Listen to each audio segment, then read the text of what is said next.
I think more girls should learn how to DJ, so I'm going to teach you how to DJ. So this is the last and final episode.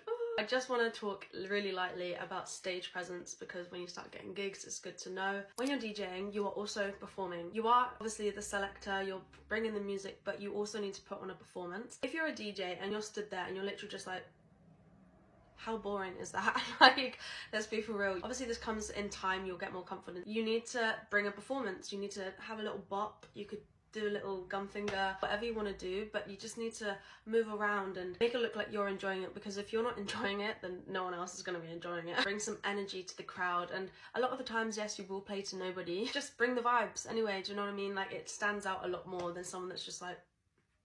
The next thing is read the crowd, give the crowd what they want, so you need to feed off of their energy. Maybe it's a really chilled Sunday afternoon and, you know, they're not going to want like big skanky tunes, they're just going to want like some nice chilled music. So feed off of the crowd a bit. Yeah, that's basically it. Just have fun, basically. Engage with the crowd, feed off the crowd, be professional. That is it. If you have made it to the end of the series, thank you. I'm also really proud of you. I honestly really appreciate you guys joining me, and I really hope that I've helped people learn how to DJ and stuff. Obviously this is the end of the series, but I'm always going to be here to answer your questions, so drop me a comment or a message or something and I'll help you as much as I possibly can. Also, let me know if you're DJing anywhere. If you're in the UK, let me know if you're DJing anywhere. Like, I'd love to come and see you guys play whenever you start getting gigs, so let me know and I will literally be front row, front left.